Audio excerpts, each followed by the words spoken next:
तो ये कहानी है एक ऐसे यूनिवर्स की जहां गॉड्स, डीमन और इंसान एक ही जमीन पर रहा करते थे। पर जैसा कि हम जानते हैं कि डीमंस कभी भी इंसानों के दोस्त नहीं होते, इसलिए इंसानों की हिफाजत करने के लिए गॉड्स ने भी खुद ईस्ट किंगडम में रहने का फैसला किया ताकि वो इंसानों की हिफाजत कर सके। एक गॉड बनना कोई आसान काम नहीं, इसके लिए इंसानों को अपने अंदर की ताकत को पहचान कर एक बहुत ही ज्यादा पेनफुल कल्टीवेशन प्रोसेस से गुजरना पड़ता है, जो कि हर कोई बर्दाश्त नहीं कर सकता। ये जर्नी है हमारे हीरो किन यू की, जिसने हर तरह के दर्द को बर्दाश्त करके यूनिवर्स क्रिएटर का टाइटल हासिल किया। ये कहानी उस दिन से शुरू हुई जब किन्यू सिर्फ 4 साल का अपने फादर के साथ हंसी खुशी अपनी जिंदगी गुजार रहा था। अभी अचानक वहाँ नो एल्डर्स आ जाते हैं जो कि किन डाई को बताते हैं कि आपके बेटे का डेंडेरियन खराब है, वो कभी भी इंटरनल टेक्निक्स की प्रैक्टिस नहीं कर पाएगा। ये बात सुनकर तो किन डाई काफी ज्यादा परेशान हो गए थे, क्योंकि वो जानते थे कि यहाँ पर मौजूद सारे लोग इंटरनल टेक्निक का इस्तेमाल करके खुद के कल्टीवेशन को बढ़ाते हैं। लेकिन अगर किन्यू का डेंटेरियन खराब है तो इसका मतलब वो कभी भी इंटरनल टेक्निक की प्रैक्टिस नहीं कर पाएगा, जिसकी वजह से वो कभी भी फ्यूचर में एक अच्छा राजा नहीं बन सकता।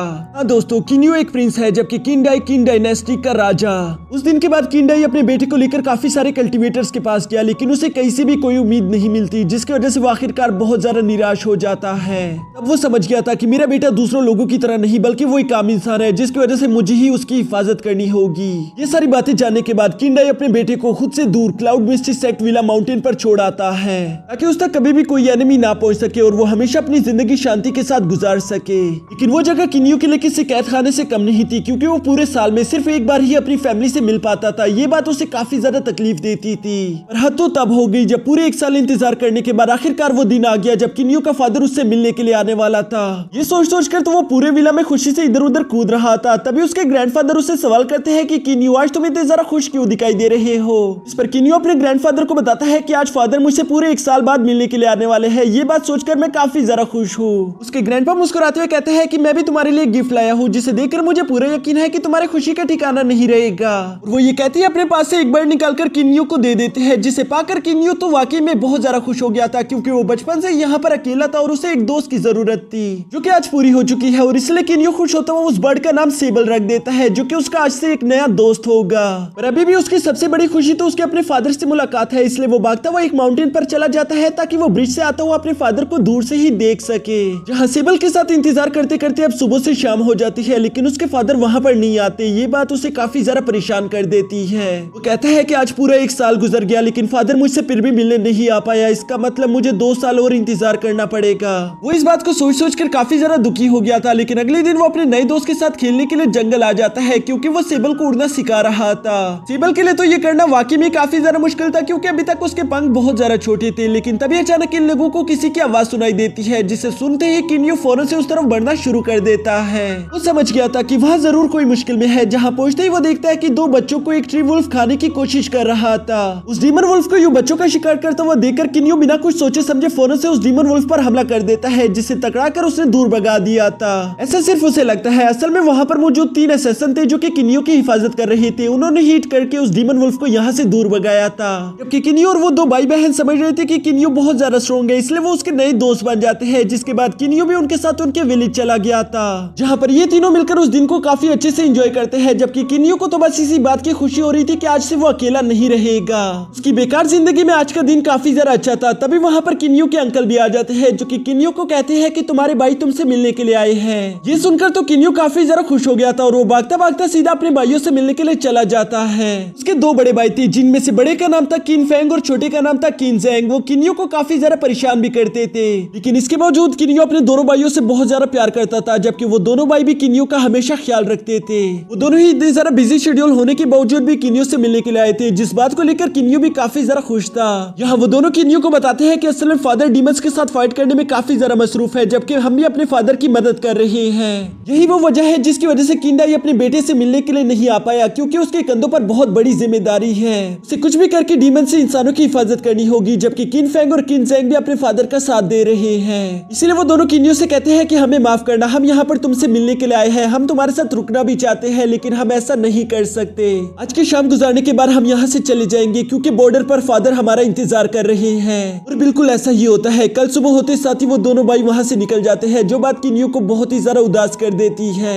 आज के दिन अंदर से पूरी तरीके से टूट चुका था। उसे लगता है कि शायद फादर को उसकी अब जरा से भी परवाह नहीं, क्योंकि वो जानता था कि उसके मेंडेरियन ब्लॉक है और वो इंटरनल टेक्निक की प्रैक्टिस नहीं कर सकता, जिसकी वजह से उसके फादर को लगता है कि वो बिल्कुल बेकार है। लेकिन ये बात सच है और वो ये बात जानता भी था कि ना तो मेरे पास इतना सारा ज्ञान है और ना तो इतनी सारा ताकत कि मैं किसी तलवार को अच्छे से इस्तेमाल कर सकूं, और अगर ये सब नहीं तो पापा मुझे अपने पास क्यों रखेंगे। यहाँ उसे अपनी प्रॉब्लम तो मालूम थी लेकिन अपनी प्रॉब्लम का सोल्यूशन नहीं मालूम था, इसलिए वो अपने सामने एक टूटते हुए सितारे को देखकर विश करता है कि काश कोई ऐसा तरीका हो जिसके जरिए मैं अपने फादर का प्यार दोबारा से हासिल कर सकूं। और ये करते हुए अचानक से उसके दिमाग में एक आइडिया आता है। वो खुश होते हुए कहते हैं, क्या हुआ अगर मैं इंटरनल टेक्निक की प्रैक्टिस नहीं कर सकता, अब से मैं एक्सटर्नल टेक्निक की प्रैक्टिस करूंगा।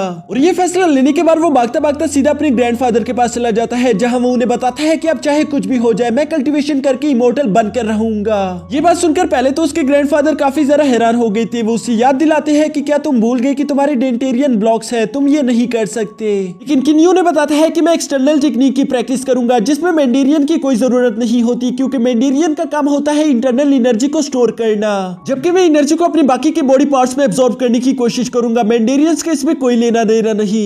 ये सुनकर उसके ग्रैंडफादर कहते हैं कि हाँ तुम बिल्कुल ठीक कह रही हो, लेकिन क्या तुम जानते हो कि इंटरनल टेक्निक को प्रैक्टिस करना थोड़ा आसान है जबकि एक्सटर्नल टेक्निक को प्रैक्टिस करना बिल्कुल इम्पॉसिबल जैसा है। और तुम तो इमोर्टल बनने की बात कर रही हो, जबकि तुम जानते हो कि इमोर्टल बनने के लिए तुम्हें 3 स्टेजेस को पार करना होगा। फर्स्ट स्टेज को पार करना कोई ज्यादा मुश्किल काम नहीं, क्योंकि उसमें सिर्फ कड़ी मेहनत की जरूरत पड़ेगी, जिसे यकीनन तुम कर भी लोगे क्योंकि तुम बहुत ज्यादा मेहनती हो। मसला तो तुम्हारे लिए सेकंड स्टेज को पार करना होगा, जिसे अब तक सिर्फ कुछ हजार लोग ही पार कर पाए हैं। और अगर मानो तुमने वो कर भी लिया तब तुम इमोर्टल लेवल पर पहुंच जाओगे, लेकिन इमोर्टल लेवल को आज तक सिर्फ 3 ही लोग इस दुनिया में पार कर पाए हैं, जिसमें से तुम्हारा एक अंकल फैंग यूजी भी है। ये सारी इन्फॉर्मेशन उसने किन्यू को तो दे दी थी, लेकिन साथ ही साथ वो यहाँ पर किन्यू को डिमोटिवेट नहीं करना चाहता था, इसलिए वो किन्यू को कहता है कि मैं जानता हूँ कि तुम कर सकते हो, वैसे भी कोशिश करने वालों की हार नहीं होती। अगर तुम्हारा इरादा पक्का है तो तुम एक दिन इमोर्टल बन के अपने फादर के बहुत ज्यादा काम आ सकते हो। ये सुनकर तो किन्यू बहुत ज्यादा खुश हो गया था और इसलिए वो फैसला करता है कि अब चाहे जो भी हो जाए मैं हर हाल में एक इमोर्टल बनकर दिखाऊंगा। इसके बाद नेक्स्ट डे किन्यू का ग्रैंडफादर किंडाई को लेटर भिजवा देता है ताकि वो किन्यू के लिए कुछ मास्टर को यहाँ पर भेज सके जो कि उसकी ट्रेनिंग में मदद कर पाएंगे। वो लेटर मिलने के बाद किंडाई को यकीन नहीं था कि उसका बेटा ऐसा कर सकता है, लेकिन इसके बावजूद भी वो अपने बेटे को निराश नहीं करना चाहता था, जिसकी वजह से वो अपने किंगडम में से 10 बेहतरीन मास्टर को किन्यू की मदद करने के लिए भेज देते हैं। लेकिन किन्यू अपने सामने इस तरह से 10 मास्टर्स को एक साथ देकर काफी ज्यादा उलझ गया था। उसे समझ नहीं आ रहा था कि आखिर मुझे किस मास्टर से ट्रेनिंग लेनी चाहिए, क्योंकि वो 10 के 10 मास्टर से एक वक्त पर नहीं सीख सकता।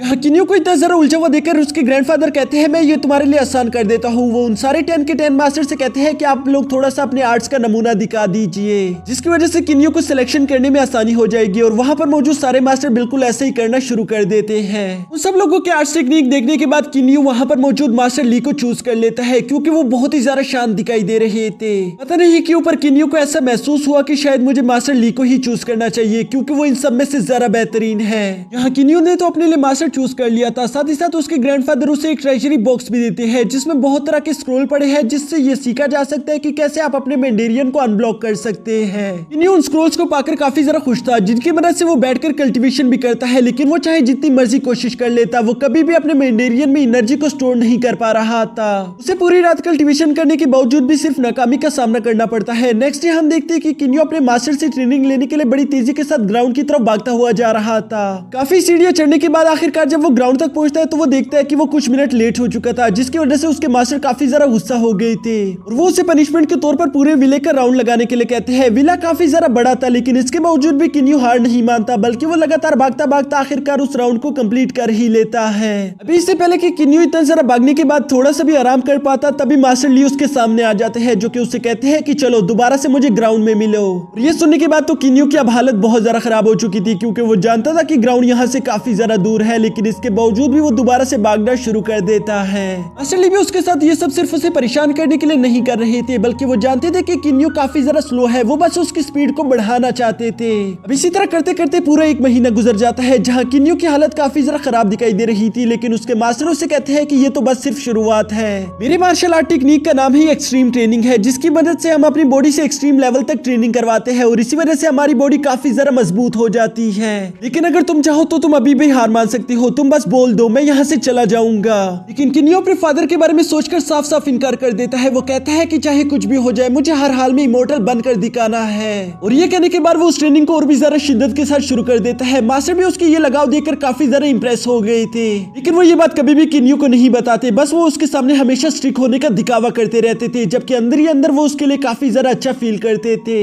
वो अगले 1 साल तक लगातार किन्यू को हार्ड से हार्ड ट्रेनिंग करवाते हैं, जिसमें उसके उसके माइंड ट्रेनिंग, हैंड ट्रेनिंग और बहुत सारे फिजिकल ट्रेनिंग करवाए जाते हैं। इन ट्रेनिंग्स को करने की वजह से किन्यू अपने फिजिकल बैरियर्स को ब्रेक थ्रू कर पा रहा था। वो अब पहले से काफी ज्यादा स्ट्रॉन्ग और फास्ट हो चुका था। ये बात किन्यू को भी धीरे धीरे अच्छे से महसूस हो रही थी, लेकिन अब ऐसा करते करते पूरा साल कंप्लीट हो जाता है, यानी कि मास्टर ली के जाने का वक्त आ चुका था। किन्यू वहां से मास्टर ली को जाता हुआ देखकर काफी ज्यादा निराश हो गया था, लेकिन मास्टर ली उसे समझाते हुए कहते हैं कि मेरा काम था सिर्फ तुम्हें रास्ता दिखाना, जो कि मैंने तुम्हें दिखा भी दिया है। अब तुम्हारा फर्ज बनता है कि तुम उस रास्ते पर चलते हुए खुद को ज्यादा से ज्यादा स्ट्रॉन्ग करो। मास्टर ली की ये सारी बातें सुनने के बाद किन्यू काफी ज्यादा इमोशनल होकर अपने मास्टर को गुड बाय कहते साथ ही साथ कहता है कि मास्टर मैं कभी भी आपका सर शर्म से झुकने नहीं दूंगा। यानी कि उसने सख्त से सख्त ट्रेनिंग का फैसला कर लिया था। ये सुनकर उसके मास्टर काफी ज्यादा खुश हो गए थे और वो सीधा किन्यू के फादर के पास आ जाते हैं, जहां वो किन्यू के फादर को उसकी सारी सिचुएशन बताते हैं कि वो बहुत अच्छा कर रहा है, जबकि साथ ही साथ वो ये भी बताते हैं कि किन्यू बहुत ज्यादा मेहनती है। उसके फादर अपने बेटे की ये तारीफें सुनकर काफी ज्यादा खुश हो गए थे। साथ ही साथ वो यहाँ पर मास्टर ली से सवाल करते हैं कि मेरे बेटे को एक्सटर्नल टेक्निक को सीखने में कितने टाइम लगेगा। लेकिन मास्टर ली का दिया हुआ जवाब उन्हें बिल्कुल भी अच्छा नहीं लगता, क्योंकि मास्टर ली उन्हें बताते हैं कि इसे सीखने में कम से कम 36 साल लगते हैं, क्योंकि इंटरनल टेक्निक की वजह से हम एनर्जी को स्टोर करके अपनी कल्टीवेशन बहुत ही आसानी के साथ कर सकते हैं, जबकि एक्सटर्नल टेक्निक बहुत ही ज्यादा डिफिकल्ट होता है। ये बात सुनकर तो किंडाई काफी ज्यादा परेशान हो गए थे, क्योंकि वो अपने बेटे को अपने पास लाना चाहते थे, लेकिन वो चाहकर भी ऐसा नहीं कर सकते। जबकि दूसरी तरफ हम किन्यू को देखते हैं कि वो पहले से अब बहुत ज्यादा सख्त ट्रेनिंग कर रहा था, लेकिन धीरे धीरे उसे एहसास होता है कि अब ये ट्रेनिंग उसके कुछ ज्यादा काम नहीं आ रही। उसकी बॉडी बेशक धीरे धीरे स्ट्रॉन्ग हो रही है, लेकिन वो नोट करता है कि उसकी स्पीड अभी भी बहुत ज्यादा कम है। उसे कुछ भी करके अपनी स्पीड पर काम करना होगा। अपने इसी सवाल का जवाब हासिल करने के लिए वो अपने ग्रैंडफादर के दिए हुए स्क्रोल्स को पढ़ने की कोशिश करता है, जिसमें से उसे मालूम होता है कि स्पीड को हासिल करने के लिए आपको इंटरनल एनर्जी की जरूरत पड़ेगी। ये बात सुनने के लिए वो थोड़ी देर के लिए परेशान हो गया था, लेकिन वो फिर बैठकर कल्टीवेशन करना शुरू कर देता है, ताकि वो इंटरनल एनर्जी को स्टोर करके अपनी बॉडी में जमा कर सके। ये करते हुए वो अपनी पूरी कोशिश कर रहा था, लेकिन जैसा कि हम जानते हैं कि किन्यू के मेंडेरियन ब्लॉक्स है, इसलिए वो एनर्जी को अपनी इंटरनल बॉडी में स्टोर नहीं कर पा रहा था और वो इसमें नाकाम हो जाता है। और यहाँ उसे एक बहुत बड़ी चौंका देने वाली खबर देखने को मिलती है, क्योंकि अब उसकी बॉडी पहले से काफी ज्यादा स्ट्रॉन्ग हो चुकी है, तो इसलिए उसकी बॉडी अब एनर्जी को स्टोर कर पा रही थी। बेशक उसके मेंडेरियन ब्लॉक थे, लेकिन उसके बोन्स थोड़ी बहुत एनर्जी को स्टोर कर सकती है, जो कि उसके लिए काफी ज्यादा बेनिफिशियल होगा। अपनी इसी टेक्निक पर और ज्यादा ध्यान देते हुए वो एनर्जी को बोन में स्टोर करते हुए साथ ही साथ उसने अपनी बॉडी पर कुछ हैवी वेट भी लगा दिया था, ताकि वो अपनी स्पीड को ज्यादा से ज्यादा बढ़ा सके। इस टेक्निक में अगले 3 साल लगा देने के बावजूद भी वो नोट करता है कि वो अपनी बॉडी में इतनी ज्यादा एनर्जी स्टोर नहीं कर पा रहा कि वो उसकी वजह से लाइट ऑफ स्पीड को हासिल कर सके।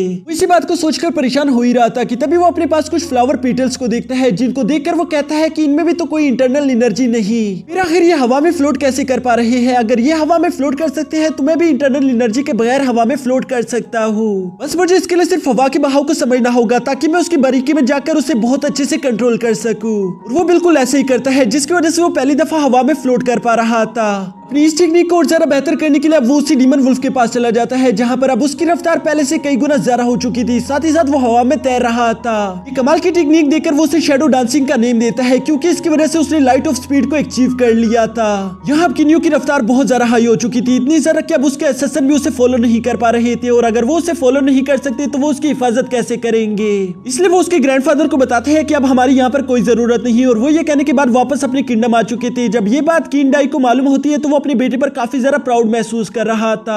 दूसरी तरफ हम किन्यू को देखते हैं, जो कि अपनी ट्रेनिंग के लिए कुछ स्टैचू वॉरियर्स के साथ फाइट कर रहा था। इस फाइट के दौरान उसे महसूस होता है कि शायद मुझे भी अपने पास एक स्पेशल वेपन रखना चाहिए, लेकिन कौन सा वेपन वो इसके बारे में सोच नहीं पा रहा था, और इसलिए वो अपने ग्रैंडफादर के दिए हुए उन स्क्रोल्स में इस बात की तलाश करना शुरू कर देता है, जहां उसे एक बहुत ही ज्यादा खतरनाक अससन काई के बारे में जानने को मिलता है। वो अससन इतना ज्यादा खतरनाक था कि उसके सामने से तलवारबाजी में उसका कोई मुकाबला नहीं। उसकी टेक्निक्स देखकर किन्यू काफी ज्यादा इंप्रेस हो गया था। वो उसके बारे में और जानना चाहता था, लेकिन वो टॉप सीक्रेट था, इसलिए वो उसके बारे में ज्यादा जान नहीं पा रहा था कि तभी अचानक वो एक सीक्रेट सील को ब्रेक कर देता है, जिसकी वजह से उस अससन काई का होलोग्राम निकलकर उस स्क्रोल से बाहर आ गया था। सबसे पहले वो किन्यू को वार्न करता है कि ये टेक्निक बहुत ज्यादा खतरनाक है, लेकिन अगर तुम यहाँ तक आए हो तो तुम इस टेक्निक को जरूर सीखना चाहते हो। और इसके बाद वो किन्यू को वो टेक्निक सिखाना शुरू कर देता है, जबकि साथ ही साथ वो यहाँ पर किन्यू को ये भी बताता है कि मैं एक असैसिन हूँ, जहाँ हमें बचपन से ही मर्डर करने की ट्रेनिंग दी जाती है। हमारा बस एक ही काम होता है, अपने टारगेट को ढूंढकर खत्म कर डालो, और इसके लिए हमें बचपन से ही बहुत सारे खून करने पड़ते हैं। इससे हम किन्यू को देखते हैं, जो कि असैसिन काई की टेक्निक की प्रैक्टिस करने के लिए कुछ ही सेकंडों के अंदर अपनी लाइट स्पीड को एक्टिवेट करते हुए एक छोटे डैगर की मदद से बहुत सारे वॉरियर्स को घायल कर देता है। लेकिन ये सब करते वक्त उसका डैगर इतना ज्यादा मजबूत नहीं था, वो बीच में ही टूट जाता है, जिसकी वजह से उसे समझ आ गया था कि मुझे एक मजबूत डैगर की जरूरत पड़ेगी। और किन्यू ये भी बहुत अच्छे से जानता था कि उसे एक बहुत ही ज्यादा पावरफुल डैगर कहां पर मिल सकता है। जिसके बाद नेक्स्ट डे हम देखते हैं कि वो अपने घोड़े को लेकर सबसे पहले विलेज बीच की तरफ चला जाता है जहाँ वो अपने दोस्तों से मिल सके। साथ ही साथ वो अपने दोस्तों से वादा करता है कि मैं वापस आने पर तुम लोगों के लिए भी कुछ ना कुछ गिफ्ट जरूर लाऊंगा। और ये कहने के बाद सीधा किन्यू अपने किंगडम के स्टोरेज रूम तक चला गया था जहाँ पर सेनापति किन्यू को एक ऐसा डैगर दिखाता है जिसको कभी भी कोई नहीं तोड़ सकता। वो पूरी तरीके से इनविंसिबल है और ये डैगर यहाँ पर किन्यू को काफी जरा पसंद भी आ जाता है, जबकि साथ ही साथ वो अपने दोस्तों के लिए भी कुछ गिफ्ट कलेक्ट कर लेता है। यहाँ सब कुछ बहुत ही ज्यादा अच्छा चल रहा है, ऐसा सिर्फ किन्यू को लगता था, जबकि सच्चाई बिल्कुल उलट थी क्योंकि किन्यू के पीठ पीछे जंगली बैंडिट्स ने किन्यू के दोस्तों के विलेज पर अटैक्स कर दिया था। टाइशन ये देखकर अपनी बहन ज्यूली को लेकर वहां से भागने की कोशिश करता है, जबकि हम देखते हैं कि वो जंगली बैंडिट बिल्कुल भी रुकने वाले नहीं थे, बल्कि वो वहां पर मौजूद सारे लोगों को मार रहे थे। ऐसा कहा जाता है कि ये जंगली बैंडिट सिर्फ लोगों का मजे के लिए ही शिकार करते हैं, साथ ही साथ वही लोगों की सारी जमा पूंजी भी ले जाते हैं। यहाँ वो बैंडिट अभी ज्यूली पर हमला करने ही वाले थे कि तभी किन्यू भी वहां पर आ जाता है, जो कि ये सब देखकर काफी जरा गुस्से में आ गया था। लेकिन इससे पहले कि वो ज्यूली की जान बचाता तभी उनमें से एक बैंडिट ज्यूली का हाथ काट देता है, जबकि ये सब करने के बाद वो मुस्कुरा भी रहा था। वो इन सब लोगों को कीड़े मकोड़ों की तरह समझ रहे थे, जबकि किन्यू अब ये सब देखकर अपने गुस्से को काबू नहीं रख पा रहा था। इसलिए वो उस बैंडिट जिसका नाम बाइसिन था वो उससे कहता है कि चलो आगे बढ़ो, मुझ पर हमला करो, अगर तुम ऐसा नहीं करोगे तो मैं वैसे भी तुम्हें जान से मार डालूंगा। जो सुनकर बाइसिन मुस्कुराते हुए कहता है कि तुम जैसा एक बच्चा मुझे नहीं हरा सकता, लेकिन तुमने ऐसा बोलने की हिम्मत की तो अब मैं तुम्हें जान से मार रहा हूँ। वो ये कहते हुए बड़ी तेजी के साथ किन्यू पर हमला करने के लिए आगे बढ़ता है, लेकिन अब किन्यू काफी ज्यादा गुस्से में था, इसलिए वो उस पर हमला करते हुए उसकी एक एक हड्डी को तोड़ देता है। बाइसिन की सारी हड्डियां टूटने की वजह से वो अपनी ही जगह पर मारा जाता है, जबकि बाकी के लोग ये सब देखकर वहां से भाग जाते हैं। टाइशन को ये देखकर काफी ज्यादा गुस्सा रहा था। वो किन्यू से कहता है कि आखिर तुम इन लोगों को यूं जिंदा भागने कैसे दे सकते हो, जिस पर किन्यू बहुत ज्यादा निराश होते हुए कहता है कि सारे बुरे लोगों को मारकर हम बुराई खत्म नहीं कर सकते, बल्कि हमें प्यार का इस्तेमाल करना होगा। लेकिन टाइशन उसके साथ बिल्कुल भी एग्री नहीं था। वो उससे कहता है कि तुमने आज एक बुरे इंसान को छोड़ दिया, वो कल 100 अच्छे इंसानों को जान से मार डालेगा, लेकिन तुम ये बात नहीं समझ पाओगे क्योंकि तुम एक प्रिंस हो, तुम्हें कभी मुश्किलें झेलनी नहीं पड़ती। साथ हम उसी दिन की रात का सीन देखते हैं जहाँ किन्यू टाइशन से कह रहा था कि चलो ज्यूली को लेकर मेरे साथ मेरे विला चलो, उसका जख्म बहुत ज्यादा खराब हो चुका है, हमें जल्द से जल्द उसका इलाज करना होगा, नहीं तो वो जान से मारी जाएगी। लेकिन इससे पहले कि ये लोग वहां से निकल पाते तभी हम देखते कि वो बैंडिट्स वहां पर दोबारा से आ गए थे। साथ ही साथ इस बार उनका लीडर वो भी आ गया था। वो अपने सामने किन्यू को देखकर कहता है कि तुमने बहुत बड़ी गलती कर दी, तुमने मेरे एक साथी को मार दिया, अब उसकी वजह से ये सारे के सारे विलेज मारे जाएंगे। मैं इनमें से किसी भी विलेजर पर रहम नहीं दिखाने वाला। साथ ही साथ वो कहता है कि मैं इस विलेज को जलाकर राख कर दूंगा, और वो ये कहते साथ ही विलेज में आग लगाना शुरू कर देता है। किन्यू अब अपने सामने का नजारा देखकर अपनी गलती समझ गया था, इसलिए वो टाइशन से कहता है कि तुमने बिल्कुल ठीक कहा, अगर 100 लोग बुरे हैं तो 100 के 100 को मार देना चाहिए, रहम करने की कोई जरूरत नहीं। ये बात सुनकर किंग वो को काफी ज्यादा गुस्सा आ रहा था, लेकिन इसके बावजूद भी वो कहता है पहले मैं विलेजर को मारूंगा और उसके बाद तुम्हें। जो कहते साथ ही उसने अपने सारे के सारे आदमियों को विलेजर्स को मारने का हुक्म दे दिया था, जबकि साथ ही साथ वो खुद किन्यू के साथ फाइट करना शुरू कर देता है। यहाँ किन्यू अपनी पूरी ताकत लगाते हुए किंग वो को मारने की कोशिश कर रहा था, लेकिन उसका कोई भी अटैक किंग वो पर असर नहीं कर रहा था। ये देखकर किन्यू समझ जाता है कि किंग वो की बॉडी बहुत ज्यादा स्ट्रॉन्ग है, मुझे कुछ ना कुछ और सोचना होगा। लेकिन अभी के लिए उसे बाकी के विलेजर्स को भी बचाना होगा, इसलिए वो अपनी शैडो डांसिंग स्पीड टेक्निक को एक्टिवेट करते हुए बाकी के विलेजर्स को बचाने के लिए उन बैंडिट्स को मारना शुरू कर देता है। ये देखकर किंग वो को काफी ज्यादा गुस्सा आ रहा था, इसलिए इस बार वो अपने ब्लेड का इस्तेमाल करते हुए किंग यू को मारने की कोशिश करता है, लेकिन किंग यू की रफ्तार काफी ज्यादा हाई थी। वो पहले तो अपनी स्पीड का इस्तेमाल करते हुए खुद को उस ब्लेड से बचाने की कोशिश करता है, लेकिन अब उस बैंडिट किंग को बहुत ज्यादा गुस्सा आ गया था, इसलिए वो खुद अपनी फुल पावर्स को एक्टिवेट करते हुए अपने घोड़े से उतरकर किंग यू पर हमला करना शुरू कर देता है। किंग यू ये देखकर काफी ज्यादा हैरान था कि इतनी बड़ी बॉडी होने के बावजूद भी उसकी स्पीड इतनी ज्यादा हाई कैसे है, क्योंकि किंग यू अपनी फुल स्पीड का इस्तेमाल करने के बावजूद भी उसके अटैक्स को डॉज नहीं कर पा रहा था, और इसलिए किंग यू उसे काफी बुरी तरीके से घायल कर देता है। यहाँ किंग यू की ऐसी हालत देखकर वहां पर मौजूद सारे विलेजर्स काफी ज्यादा परेशान हो गए थे, जबकि किंग यू खुद भी बहुत ही बुरी तरीके से डैमेज हो गया था। लेकिन तभी अचानक वो मौका पाकर अससन काई की उस सीक्रेट टेक्निक का इस्तेमाल करते हुए अपनी छुपी हुई डैगर को निकालकर बड़ी तेजी से किंग वू का गला काट देता है, जिसकी वजह से बैंडिट किंग जान से मारा गया था। किंग यू अपने सामने का नजारा देखकर आखिरकार समझ गया था कि मुझे अपने तरीके बदलने होंगे, यानी कि वो अब खुद को बेरहम कातिल हत्यारा बनाने की इरादा बना चुका है। और इसके बाद हमें 10 साल बाद का सीन दिखाया जाता है, जहाँ किंग यू पहले से बहुत ज्यादा बड़ा और हैंडसम हो चुका था, जबकि साथ ही साथ हम सेबल को भी देखते हैं जो कि अब पहले से बहुत ज्यादा बड़ा और स्ट्रॉन्ग हो चुका था। जहाँ ये दोनों काफी लंबे अरसे के बाद कल्टीवेशन करके वापस अपने ग्रैंडफादर से मिलने के लिए विला जा रहे थे। विला में ग्रैंडफादर किंग यू को काफी अरसे बाद देखकर काफी ज्यादा खुश दिखाई दे रहे थे। साथ ही साथ वो किंग यू से कहते हैं कि प्लीज लेट मत हो जाना, तुम जानते हो कि मैं किस बारे में बात कर रहा हूँ, तुम्हारे 18 बर्थडे पर तुम्हारे पापा ने एक सेरेमनी रखी है, वहाँ तुमसे मिलने के लिए बहुत बड़े बड़े लोग आएंगे और मैं चाहता हूँ कि तुम वहाँ वक्त पर पहुंच जाओ, इससे पहले कि तुम हमारी नाक कटवा दो। जिस पर किंग यू अपने ग्रैंडफादर से कहता है कि आपको फिक्र करने की कोई जरूरत नहीं, मैं वहाँ वक्त पर पहुंच जाऊंगा। यहाँ ये दोनों आपस में इसी तरह से बातें कर रहे थे कि तभी वहाँ पर ज्यूली भी किंग यू से मिलने के लिए आ जाती है, क्योंकि किंग यू बहुत ही वक्त से अपने घर वापस नहीं आया था। यहाँ साथ ही साथ हम देखते हैं कि जूली अब 16 साल की एक बहुत ही ज्यादा खूबसूरत लड़की बन चुकी है, जबकि किंग उसे वहां पर देखकर काफी ज्यादा खुश हो गया था, इसलिए वो उसे वेलकम करते हुए बहुत ही ज्यादा खुश होकर उसके साथ बातें करता है। जबकि दूसरी तरफ हमें चू डायनेस्टी का सीन दिखाया जाता है। यहाँ हम चू डायनेस्टी के किंग जेंग को देखते हैं, जो कि अपने सपने में किंग डाई को देख रहा था। किंग डाई को अपने सपने में इतने ज्यादा डरावने रूप में देखकर वो काफी ज्यादा घबरा गया था, इसलिए वो अपने सेनापति से कहता है कि जाकर पता लगाओ कि किंग डाई आखिर क्या प्लानिंग कर रहा है, क्योंकि असल में उसे काफी ज्यादा डर लग रहा था कि किंग डाई आखिर मेरी चू डायनेस्टी के खिलाफ कोई प्लानिंग तो नहीं कर रहा। उसका ये हुक्म सुनकर उसका सर्वेंट कहता है जैसा आपका हुक्म, और उसके बाद वो इन्फॉर्मेशन लेने के लिए वहां से चला जाता है।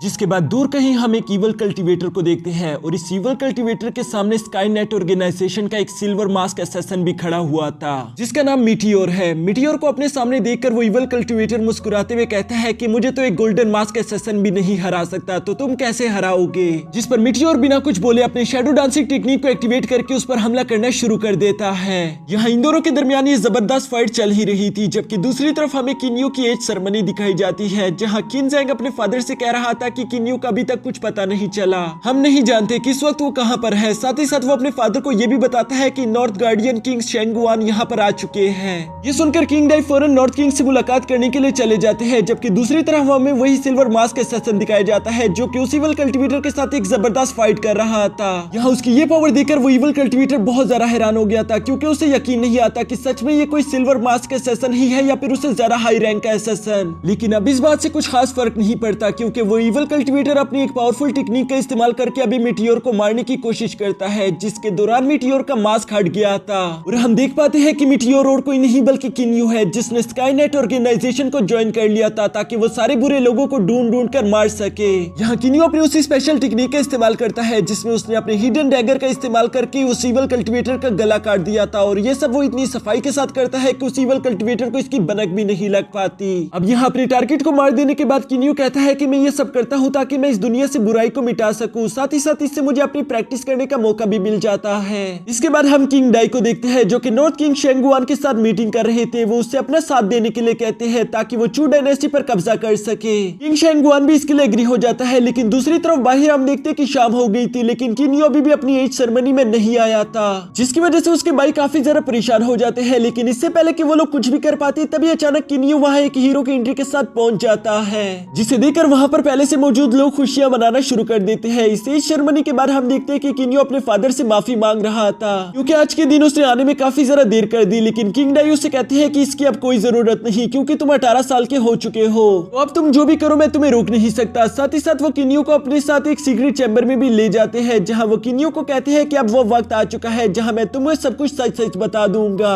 वो किन्यू से कहते हैं कि मैं तुमसे मिलने के लिए मिस्टिक क्लाउड विला नहीं आ पाता था, क्योंकि मैं तुम्हारे भाइयों के साथ यहाँ पर चू डायनेस्टी को हराने का प्लान कर रहा था। चू डायनेस्टी से मैं बहुत ज्यादा नफरत करता हूँ, क्योंकि चू डायनेस्टी के किंग जेंग ने हमें धोखा देकर हमारे यिंग क्लैन को हरा दिया था। हम लोग तब से दर दर भटकते रहे, और इसी वजह से हमने यिंग क्लैन का नाम बदलकर किंग क्लैन रख लिया। साथ ही साथ वो किन्यू को यह भी बताते हैं कि तुम्हारी माँ का एक्सीडेंट नहीं हुआ था, बल्कि चू डायनेस्टी ने हमले के दौरान उन्हें भी जिंदा जला दिया था। ये सुनकर तो किन्यू पूरी तरीके से टूट जाता है, क्योंकि बचपन से ही वो अपनी माँ के प्यार के लिए तरसता रहा था, और ये सब चू डायनेस्टी के किंग जेंग की वजह से हुआ। अब ये सुनकर तो उसका खून खोलने लगा था, इसलिए वो गुस्से में आकर कहता है कि अब चाहे जो भी हो जाए मैं चू डायनेस्टी के किंग जेंग को मार डालूंगा। लेकिन किंग डाई उसे मना करते हुए कहते हैं कि तुम अपनी ट्रेनिंग पर ध्यान दो, हम खुद उसे संभाल लेंगे। तुम अभी तक इतने पावरफुल नहीं हुए कि तुम एक सेकंड स्टेज के कल्टीवेटर का मुकाबला कर सको।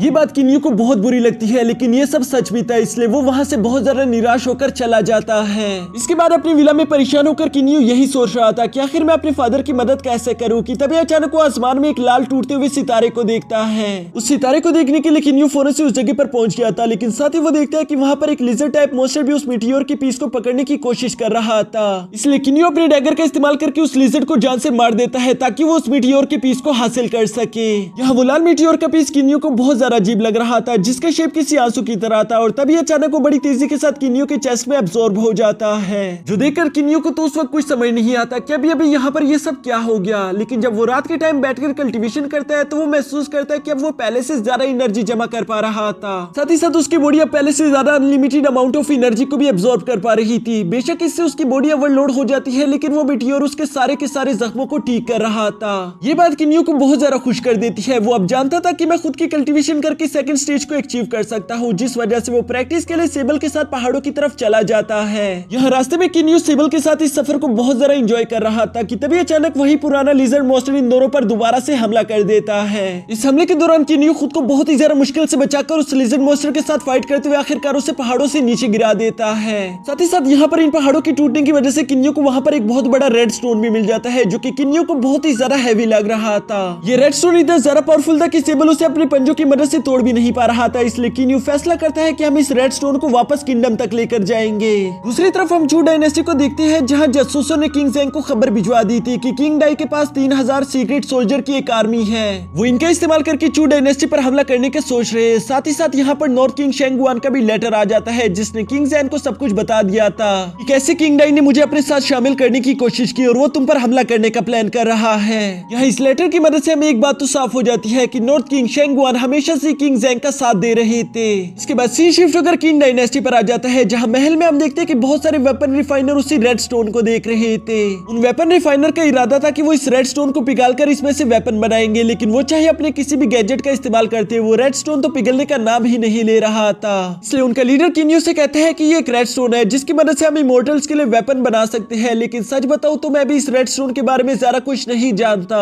इसलिए तुम्हें इसकी इन्फॉर्मेशन लेने के लिए किसी थर्ड स्टेज के कल्टीवेटर के पास जाना होगा। जो सुनकर किन्यू को फौरन अपने अंकल फैंग यूजी की याद आ गई थी। वो भी थर्ड स्टेज यानी इमोर्टल लेवल की कल्टीवेटर है, जो कि इस पत्थर के बारे में सुनकर काफी ज्यादा एक्साइटेड हो जाते हैं। इसलिए वो किन्यू से कहते हैं कि चलो मैं भी तुम्हारे साथ चलूंगा। जिसके बाद वो किन्यू को अपने साथ लेकर उसी स्टोन के पास आ जाते हैं और वो स्टोन को अपने फर्नेस में डालते हुए किन्यू को बताते हैं कि ये एक बहुत ही ज्यादा कीमती स्टोन है, जिससे मैं इमोर्टल स्टेज के वेपन क्रिएट कर सकता हूँ। लोगों को इसका एक छोटा सा पीस भी नहीं मिलता, लेकिन तुम्हें तो इतना ज्यादा मिल गया, क्या तुम मुझे इसका छोटा सा पीस दोगे? बदले में तुम जो चाहो मैं तुम्हारे लिए वो करने के लिए तैयार हूँ। ये सुनकर किन्यू बिना कुछ सोचे समझे फौरन से हाँ कर देता है। साथ ही किन्यू कहता है कि मेरे लिए स्टोन से एक छोटा सा डैगर और हैंड आर्मर बना देना, बाकी जो बचे उससे मेरे फादर और मेरे भाइयों के लिए वेपन्स क्रिएट कर देना। ये सुनकर अंकल यूजी काफी ज्यादा खुश हो जाते हैं। यहाँ हम जानते हैं कि किन्यू फर्स्ट स्टेज का कल्टीवेटर है, जबकि अंकल यूजी थर्ड स्टेज की कल्टीवेटर, इसलिए वो उनसे थर्ड स्टेज की कल्टीवेशन के बारे में इंफॉर्मेशन मांगता है, जिस पर अंकल यूजी ने भी बताना शुरू कर दिया था। साथ ही हमें जानने को मिलता है कि अंकल फेंग यूजी तो थर्ड स्टेज के इनिशियल कल्टीवेशन लेवल पर है, जबकि उन्हें अभी बहुत सारी कल्टीवेशन की जरूरत है।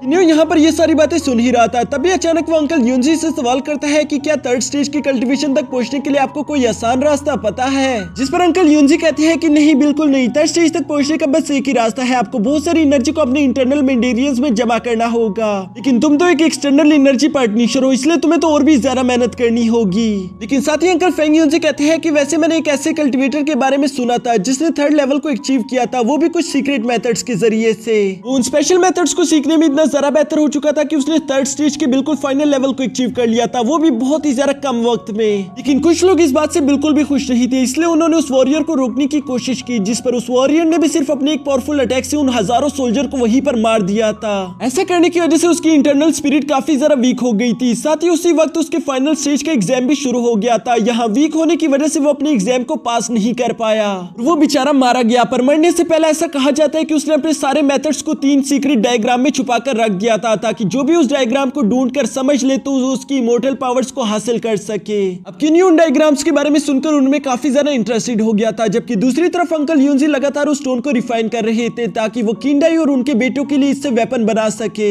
नेक्स्ट डे अंकल यूजी किंग डाई को लेटर भी भिजवा देते हैं, जहां उन्होंने बताया था कि कैसे आपके बेटे किन्यू ने एक कीमती स्टोन ढूंढ निकाला है, जिससे मैं इस्तेमाल करके आप लोगों के लिए वेपन बना रहा हूँ। ये वेपन इतने ज्यादा पावरफुल होगी कि आप इसे अपनी जंग में बहुत ही आसानी के साथ इस्तेमाल कर सकते हैं। ये सुनकर तो किंग डाई बहुत ही ज्यादा खुश हो गया था। दूसरी तरफ किन्यू को हम देखते हैं जो कि लगातार बहुत ज्यादा प्रैक्टिस कर रहा था, लेकिन इतनी ज्यादा प्रैक्टिस करने के बावजूद भी वो नोट करते हैं कि उसके अंदर जरा सा भी चेंज नहीं आ रहा, बल्कि उसका स्टेज बढ़ने का नाम ही नहीं ले रहा, जो देखकर तो वो काफी ज्यादा उदास हो जाता है। कि तभी अचानक उसे अपने ग्रैंडपा की बात याद आती है कि अगर तुम्हें सेकंड स्टेज को अचीव करना है तो तुम्हें नेचर से खुद को कनेक्ट करना होगा, जिस वजह से किन्यू वहीं पर बैठकर कल्टीवेशन करना शुरू कर देता है। और काफी देर तक मेहनत करने के बाद आखिरकार हम देखते हैं कि उसने खुद को नेचर से कनेक्ट कर ही लिया था, क्योंकि वो छोटी सी छोटी चीज को भी बहुत आसानी के साथ देख पा रहा था, साथ ही साथ वो बहुत ही कम से कम आवाज को भी सुन पा रहा था। इन सारी नई एबिलिटीज के अनलॉक होने की वजह से वो महसूस करता है कि अब वो सेकंड स्टेज के इनिशियल लेवल पर पहुंच चुका है, जो बात किन्यू को बहुत ज्यादा खुश कर देती है, क्योंकि किन्यू के फादर ने कहा था कि अगर तुम सेकंड स्टेज तक पहुंच जाओ तब तुम हमारे प्लान में शामिल हो सकते हो। यहाँ किन्यू ये बात भी अच्छे से जानता था कि ये सब उस मीटियोर की वजह से हो रहा है, वो उसके लिए किसी चमत्कार से कम नहीं था। नेक्स्ट डे हम मास्टर यूनजी को देखते हैं, जिसने किंडाई को 5 ऐसे सोड दे दिए थे जो कि उन्होंने उस रेड स्टोन से रिफाइन किए थे।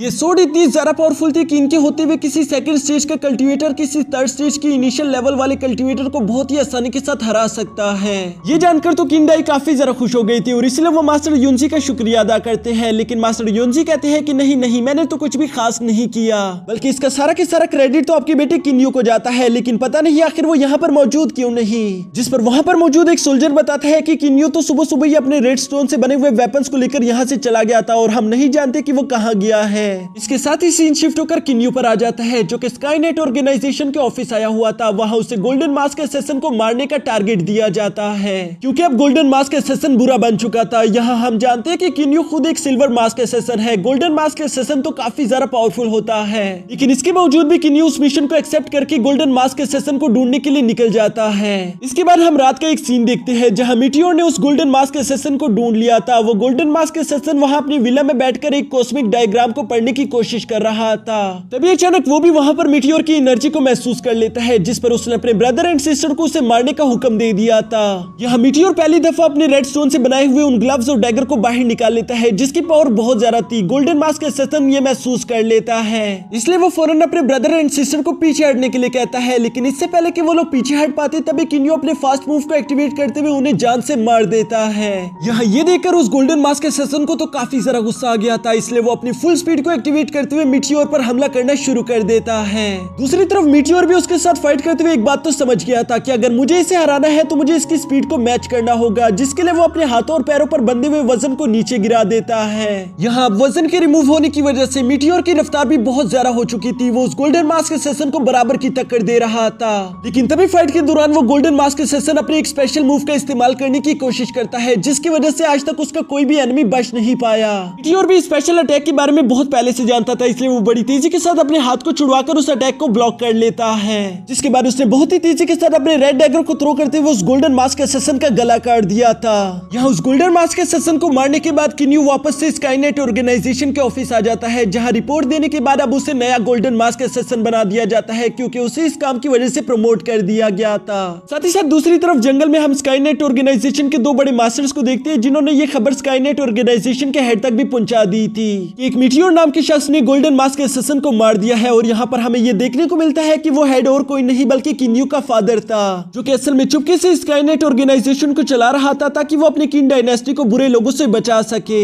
यहाँ ये खबर चू डायनेस्टी के ज़ेंग को भी मिल जाती है कि उनका स्पाई गोल्डन एसेसन मारा जा चुका है। ये सुनकर तो ज़ेंग बहुत ही ज्यादा गुस्से में आ गया था, इसलिए वो अपने खास आदमी को बुलवाकर उससे कहता है कि तुमने मुझे लास्ट टाइम एक आदमी के बारे में बताया था, जो कि मेरे पास मौजूद कॉस्मिक डायग्राम के बदले मुझे 17 पावरफुल मॉन्स्टर देने का वादा कर रहा है। तो जाओ और जाकर ये डील पूरी करो ताकि हम उन मॉन्स्टर की कालों की मदद से अपने लिए न्यू वेपन्स को तैयार कर सके। ये वेपन आने वाली जंग में हमारे लिए काफी ज्यादा मददगार साबित होंगे। इसके बाद सीन शिफ्ट होकर किन्यू पर आ जाता है, जिसने गोल्डन मास्क एसेसन के साथ फाइट करने के दौरान काफी ज्यादा जख्म खाए हुए थे। वो खुद की कल्टीवेशन करते हुए इन सारे जख्मों को हील कर लेता है, जिसके बाद वो काफी ज्यादा हैरानी के साथ उसी कॉस्मिक डायग्राम को देख रहा था। वो इसे समझने की कोशिश करता है, लेकिन वो जान पाता है कि ये इंटरनल एनर्जी पर तो बेस्ड नहीं है। फिर आखिर ये है क्या और इसको मैं कैसे सीखूंगा, जिस पर सेबल उसे थोड़ा बहुत हिंट दे देता है। इस हिंट को मिलने के बाद हम देखते हैं कि किन्यू ने उसे अपनी एक्सटर्नल एनर्जी के साथ प्रैक्टिस करना शुरू कर दिया था। काफी देर तक उस डायग्राम की प्रैक्टिस करने के बाद आखिरकार वो उसके राज के बारे में समझ जाता है, यानी कि वो अब उसे पूरी तरीके से पढ़ पा रहा था। इसके बाद सुबह के वक्त किन्यू उस जगह से वापस अपने घर की तरफ रवाना हो जाता है, जबकि रास्ते में साथ ही साथ वो काफी जरा खुश भी था, क्योंकि आज के दिन वो अपने फादर को बताने वाला था कि वो सेकंड स्टेज में पहुंच चुका है। लेकिन नीचे बाइशे टाउन में कुछ अलग ही चल रहा था, क्योंकि यी फेंग फैट मास्टर के साथ उस डायग्राम की डील करने के लिए किंग डायनेस्टी की टेरिटरी में आ जाता है। यहाँ इन दोनों के हिसाब से डील काफी ज्यादा अच्छी चल रही थी, लेकिन तभी वहाँ पर किन्यू के ग्रैंडफादर अपने 2 साथियों के साथ पहुंच जाते हैं, जो कि यी फेंग से कहते हैं कि हमारी टेरिटरी में आने की तुम्हारी हिम्मत कैसे हुई। और ये कहते साथी मास्टर लियन ने अपने साथियों को उन पर हमला करने का हुक्म दे दिया था। जो सुनते साथ ही वो दोनों साथी बड़ी तेजी के साथ जाकर सबसे पहले फैट मास्टर को जान से मार देते हैं। इसके बाद वो दोनों बड़ी तेजी के साथ आगे बढ़ते हुए यी फेंग के साथियों को भी बहुत ही तेजी के साथ मार रहे थे। और इससे पहले कि वो यी फेंग को जान से मार पाते तभी अचानक वहाँ पर यी फेंग का फादर आ जाता है, जिसने आते साथ ही अपनी नीडल टेक्निक का इस्तेमाल करके लियन के एक वॉरियर को जान से मार दिया था। यहाँ मास्टर लियन 160 साल बाद यी किन को देखकर गुस्से में कहते हैं कि तुमसे मिले काफी ज्यादा वक्त हो गया। आज मैं तुमसे अपनी बेटी का बदला जरूर लूंगा, क्योंकि दोस्तों आज से 160 साल पहले ये किन ने मास्टर लियन की बेटी को जान से मार दिया था। इसके बाद मास्टर लियन और ये किन दोनों एक दूसरे के साथ एक जबरदस्त फाइट लड़ना शुरू कर देते हैं, जिसमें ये दोनों एक दूसरे को बराबर की टक्कर देते हुए एक दूसरे को घायल कर रहे थे। यहाँ कुछ देर की फाइट के बाद ये किन काफी बुरी तरीके से घायल हो गया था और वो खुद को इस तरह से घायल देखकर कहता है कि बस बहुत हो गया, मुझे अपनी स्पेशल टेक्निक का इस्तेमाल करना ही होगा, जिसमें वो अपनी 1000 नीडल्स को एक साथ इस्तेमाल करके मास्टर लियन पर हमला कर देते हैं। मास्टर लियन उस अटैक से टकराने से पहले ही ये किन पर एक जोरदार स्प्लैश अटैक कर देता है, जिससे वो फौरन ही अपनी जगह पर मारा गया था। दूसरी तरफ वो सारे के सारे नीडल मास्टर लियन को भी जाकर टकरा जाते हैं। इस वजह से किन्यू भी वही पास से गुजर रहा था, जिसने अपने ग्रैंडफादर की एनर्जी वहां फाइट के दौरान महसूस कर ली थी, इसलिए वो बड़ी तेजी से उसी तरफ बढ़ना शुरू कर देता है। लेकिन उसे अपने ग्रैंडफादर तक पहुंचने में काफी ज्यादा देर हो जाती है, क्योंकि उसके पहुंचने से पहले उसके ग्रैंडफादर जान से मारे गए थे। वो अपनी ग्रैंडफादर की डेड बॉडी अपने हाथों में देखकर दुख से टूट जाता है, लेकिन साथ ही साथ उसे काफी ज्यादा गुस्सा भी आ रहा था, इसलिए वो अपनी फुल स्पीड को एक्टिवेट करते हुए गुस्से में यीफेंग और उसके सारे साथियों को एक ही झटके में जान से मार देता है। इसके बाद किन्यू अपने ग्रैंडफादर की डेड बॉडी को उठाकर वापस अपने किंगडम लौट आता है। उसे अपने ग्रैंडफादर की यादें काफी ज्यादा सता रही थी और इसी गम के कारण वो पूरी तरीके से सदमे में चला जाता है, क्योंकि वो अपने ग्रैंडफादर से बहुत ज्यादा प्यार करता था।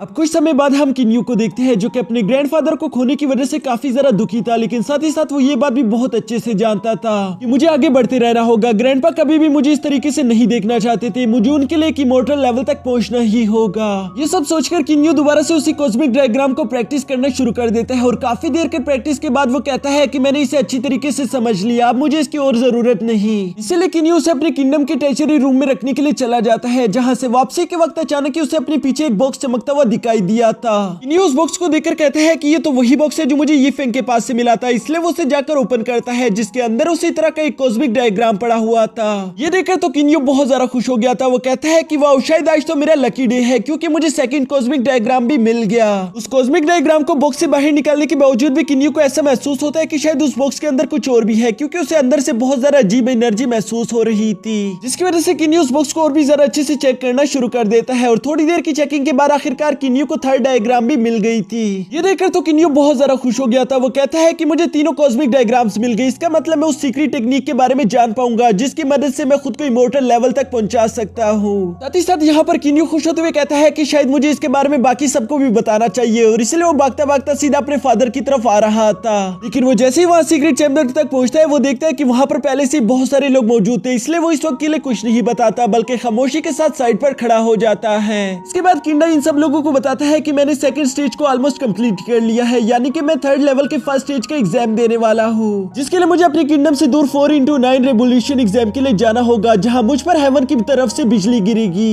ये प्रोसेस काफी ज्यादा खतरनाक है, इसलिए मुझे अपना सारा की सारा ध्यान अपने एग्जाम को पास करने में लगाना होगा, जबकि मेरे पीठ पीछे मेरे बच्चे मेरे किंगडम की हिफाजत करेंगे। साथ ही मैं अपने साथ कुछ सिपाहियों को भी लेकर जाऊंगा, जो कि इस एग्जाम के दौरान मेरी हिफाजत करेंगे, क्योंकि अगर किसी ने मुझे बीच में डिस्टर्ब कर दिया तो इससे मेरी जान जा सकती है। ये सुनकर तो किन्यू अपने फादर के लिए काफी ज्यादा परेशान हो गया था, इसलिए वो अपने फादर से कहता है कि मैं भी आपके साथ आऊंगा, लेकिन उसका फादर साफ साफ मना कर देता है। वो कहता है कि अभी तक तो तुम सेकंड स्टेज तक भी नहीं पहुंचे, जबकि वहां पर मुझे रोकने के लिए चू डायनेस्टी के 2 थर्ड लेवल कल्टीवेटर्स आ सकते हैं, उनका मुकाबला करना तुम्हारे बस की बात नहीं। यहाँ अपने फादर की ये सारी बातें सुनकर हम देखते हैं कि किन्यू ने अपने सेकंड स्टेज की एक टेक्निक को परफॉर्म करना शुरू कर दिया था, जिससे यहाँ पर मौजूद इन सब लोगों को मालूम हो जाता है कि किन्यू ने अपने सेकंड स्टेज को अचीव कर लिया है, जो कि वाकई में काफी ज्यादा बड़ी बात है, क्योंकि कोई भी एक्सटर्नल टेक्निक प्रैक्टिशनर ये इतनी आसानी से नहीं कर सकता। लेकिन इसके बावजूद भी किंडाई कहते हैं कि नहीं, मैंने कह दिया तो कह दिया, तुम किसी भी हाल में मेरे साथ नहीं आ सकते, क्योंकि मैं चाहकर भी अपने बेटे को यूं मुश्किल में नहीं डाल सकता। मैंने ऑलरेडी अपने लिए एक बॉडीगार्ड का बंदोबस्त कर लिया है।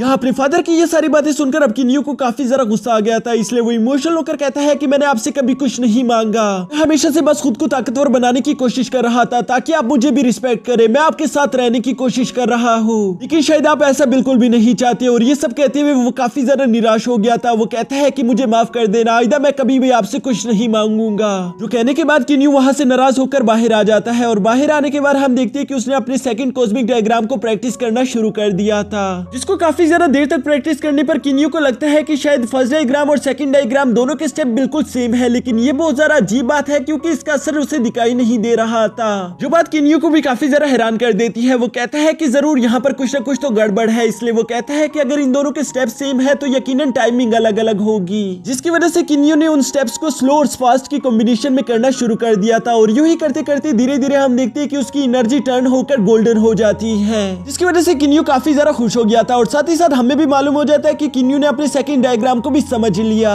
दूसरी तरफ हम चू डायनेस्टी में किंग ज़ेंग को देखते हैं, जिसके पास उसके फादर का एक स्पाई आ गया था और वो उसे बताता है कि कैसे किंग डाई अपने एग्जाम के लिए जा रहा है। ये तुम्हारे पास एक बेहतरीन मौका है जिसमें तुम चाहो तो उसे मार सकते हो, क्योंकि 4th-9 ट्राइबोल्यूशन एग्जाम के दौरान वो काफी ज्यादा वीक पड़ जाएगा। किंग ज़ेंग को ये प्लान काफी ज्यादा अच्छा लगता है, इसलिए वो कहता है कि मैं अपने किंगडम से 2 3rd लेवल के वॉरियर्स को उसे मारने के लिए भेज दूंगा। और साथ ही साथ वो कहता है कि वो दोनों इमोर्टल लेवल के वॉरियर काफी ज्यादा लालची है, आखिर मैं उन्हें मनाऊंगा कैसे। जिस पर वो स्पाई किंग ज़ेंग को एक एलेक्सर ऑफर करता है। वो उसे बताता है कि ये आपके फादर ने दिया था, वो कह रहे थे कि ये आप उनके साथ ट्रेड कर सकते हैं, बदले में वो आपकी मदद कर देंगे। किंग ज़ेंग बिल्कुल ऐसा ही करता है, वो सीधा जाकर उन दोनों इमोर्टल स्टेज के कल्टीवेटर्स के पास चला गया था, जो कि पहले तो किंग ज़ेंग की मदद करने से साफ साफ मना कर देते हैं। और जैसे किंग ज़ेंग उन्हें वो एलेक्सर ऑफर करता है, वो फौरन से हाँ कर देते हैं। जिसके बाद किंग ज़ेंग कहता है कि मैं तुम्हारे साथ अपने 4 वॉरियर्स भी भेजूंगा, जो कि किंग डाई को मारने में तुम लोगों की मदद करेंगे। यहाँ पर इन लोगों का ये जबरदस्त सा प्लान बन चुका था। जबकि दूसरी तरफ हम किन्यू को देखते हैं, जो कि लगातार प्रैक्टिस करते हुए 3rd डायग्राम को भी एक्सेस कर लेता है। इन सारे डायग्राम्स को समझने के बाद किन्यू कहता है कि मैंने सारे के सारे डायग्राम समझ लिए, लेकिन शायद अब भी ये मेरे किसी काम के नहीं, क्योंकि मेरे फादर तो वैसे भी मुझे नकारा समझते हैं, उनके हिसाब से मैं किसी काम का नहीं। जबकि मैंने अपनी ये सारी पावर्स और ये सारी की सारी मेहनत सिर्फ उन्हें इंप्रेस करने के लिए की थी। यहाँ पर किन्यू को तो काफी ज्यादा गुस्सा आ रहा था और इसलिए वो ये सारा के सारा गुस्सा मीटियोर बनकर अपनी दुश्मनों पर निकाल रहा था, यानी कि वो अपने रास्ते में आने वाले हर दुश्मन को यूं ही सफाई से मिटा रहा था।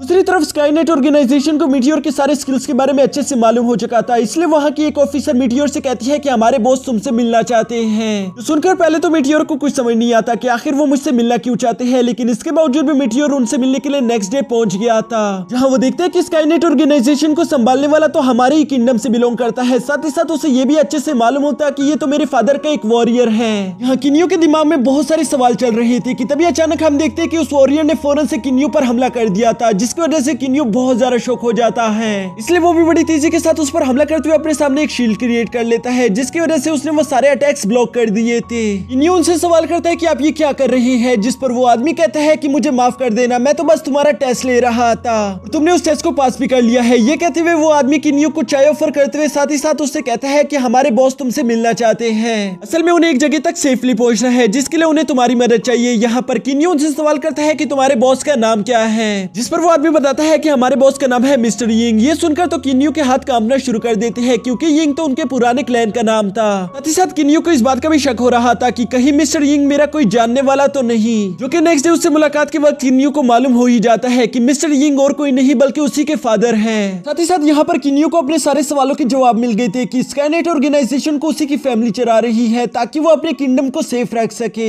दूसरी तरफ हम किंग डाई को देखते हैं, जो कि मीटियोर का शुक्रिया अदा कर रहा था, क्योंकि उसने इतनी अर्जेंटली उनका टास्क एक्सेप्ट कर लिया। ये सुनकर मीटियोर कहता है कि नहीं नहीं, शुक्रिया कहने की कोई जरूरत नहीं, वैसे भी यही तो मेरा काम है। यहाँ ये सारी बातें होने के बाद किंग डाई कहता है कि चलो अभी हम यहाँ से निकलना होगा, क्योंकि इन लोगों को एग्जाम वाली जगह तक भी तो पहुंचना था। जहाँ रास्ते में हम देखते हैं कि किन्यू को काफी ज्यादा खुशी हो रही थी, क्योंकि वो यही चाहता था कि वो अपने फादर की मदद करे, और वो आज ये कर भी रहा है। बेशक वो किन्यू बनकर ये नहीं कर रहा था, लेकिन फिर भी वो अपने फादर की हिफाजत करेगा, ये बात सोचकर वो काफी ज्यादा खुश था। साथ ही साथ हम यहाँ पर सेबल को भी देखते हैं, जो कि चुपता छुपाता इन लोगों के साथ जा रहा था। इसके बाद सफर के दौरान हम देखते हैं कि शाम होने वाली थी, इसलिए किंग डाई कहता है कि हमें यहीं पर विला में आज की रात गुजारनी होगी, क्योंकि रात को सफर करना बिल्कुल भी सेफ नहीं, और इसीलिए ये सब रात गुजारने के लिए एक विला में लैंड कर लेते हैं। जबकि दूसरी तरफ हम वुडी और वीजिंग को आते हुए देखते हैं, जो कि 3rd लेवल के कल्टीवेटर्स थे। आते हुए वुजिंग और वुडिंग बिल्कुल भी अकेले नहीं थे, बल्कि वो आते हुए अपने साथ 4 कल्टीवेटर्स को मिला रही थी, जो कि सेकंड स्टेज के बहुत ही ज्यादा खतरनाक वॉरियर हैं। दूसरी तरफ विला में रात को हम किन्यू को देखते हैं, जिसे नींद नहीं आ रही थी, और वो आसमान की तरफ देखते हुए अपनी किस्मत के बारे में सोच रहा था कि आखिर मेरी किस्मत कितनी ज्यादा अजीब है। जो काम मैं किन्यू बनकर करना चाहता था वो मीटियोर बनकर कर रहा हूँ, लेकिन साथ ही साथ उसे इस बात की उम्मीद थी कि किसी न किसी दिन वो अपने फादर को एग्री कर ही लेगा। यहाँ किन्यू भी ये सब सोच ही रहा था कि तभी वहाँ पर किंग डाई भी आ जाता है, जो कि मीटियोर से कहता है कि तुम इतनी रात को यहाँ पर क्या कर रहे हो, जिस पर मीटियोर बताता है कि मैं तो बस आने वाले खतरों के बारे में सोच रहा था। ये सुनकर किंग डाई कहता है कि अगर तुम्हें डर लग रहा है तो तुम वापस जा सकते हो, लेकिन मीटियोर साफ साफ इनकार कर देता है। वो कहता है कि नहीं, मुझे डर नहीं लग रहा, और वैसे भी मैं सिर्फ आपकी हिफाजत करना चाहता हूँ। जो सुनकर एक पल के लिए किंग डाई को लगता है कि शायद ये उसी का बेटा किन्यू है, क्योंकि वो हमेशा इसी तरह की बातें करता रहता था, क्योंकि वो अपने फादर के लिए बहुत ही ज्यादा पोसेसिव है। लेकिन जब वो ये बात युनजी को बताता है तो युनजी उन्हें क्लियर करते हुए कहते हैं कि नहीं, मैंने आते हुए उसे स्कैन किया था, वो बिल्कुल भी किन्यो नहीं हो सकता क्योंकि उसके अंदर एक स्पेशल टाइप ऑफ एनर्जी है। अब ये सुनकर किंडाई भी उसकी बात मान गया था, जिसके बाद नेक्स्ट डे हम देखते हैं कि ये लोग अपने आगे के सफर पर निकल चुके थे।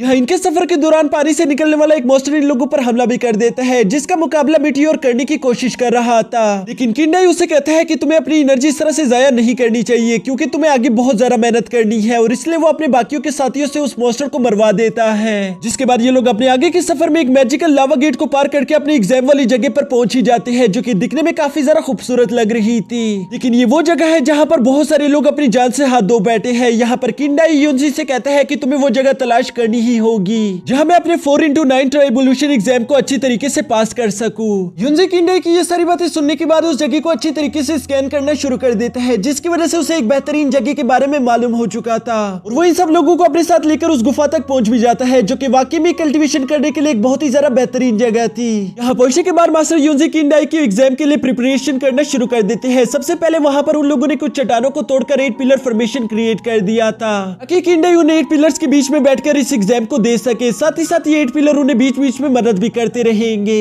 जिसके बाद हम देखते हैं कि किंडाई ने बिल्कुल ऐसा ही किया था। वो सेंटर वाली चट्टान पर जाकर बैठ जाते हैं और धीरे धीरे वो खुद की कल्टीवेशन करना शुरू कर देते हैं। जबकि दूसरी तरफ मास्टर युनजी अपने साथियों को समझा रहे थे कि दुश्मन यहाँ पर पहुंचते होंगे, हमें कुछ भी करके किंडाई की हिफाजत करनी ही होगी, क्योंकि अगर एक बार उन्होंने ये एग्जाम शुरू कर दिया तो वो बीच में यहाँ से हिल नहीं पाएंगे। साथ ही साथ वो काफी ज्यादा वीक पड़ जाएंगे, इसलिए कोई भी एनिमी उन पर हमला कर सकता है। यहाँ ये सारी इन्फॉर्मेशन देने के बाद मास्टर युनजी सब लोगों पर एक स्पेशल तरह का टैग भी लगा देता है ताकि कोई दुश्मन इन लोगों का रूप ना ले सके। अब हम देखते हैं कि यहाँ ये सब करने की वजह से इन लोगों की सारी तैयारियां मुकम्मल हो चुकी थी, और इसलिए मास्टर युनजी सब लोगों को अपनी अपनी जगह संभालने के लिए कहता है। जो सुनते ही ये सब लोग फौरन से अपनी अपनी जगह को संभालना शुरू कर देते हैं। यहाँ पर मीटियोर सोच रहा था कि मैं कुछ भी करके अपने फादर की हिफाजत करूंगा ताकि मैं अपने फादर को साबित कर सकूं कि जितना वो कमजोर मुझे समझते हैं मैं उतना कमजोर बिल्कुल भी नहीं हूँ। यहाँ किन्यो भी ये सब सोच ही रहा था कि तभी अचानक वहाँ का मौसम खराब होना शुरू हो जाता है क्योंकि टेस्ट का वक्त आ चुका था, और इस टेस्ट की शुरू होती है हम देखते हैं कि हेवन की तरफ से एक बिजली बड़ी तेजी से सीधा आकर किंडाई पर जाकर गिरती है। लेकिन किंडाई उसे उस 8 पिलर फॉर्मेशन की वजह से बहुत ही आसानी के साथ बर्दाश्त कर लेते हैं, यानी कि उन्हें कुछ भी नहीं महसूस होता।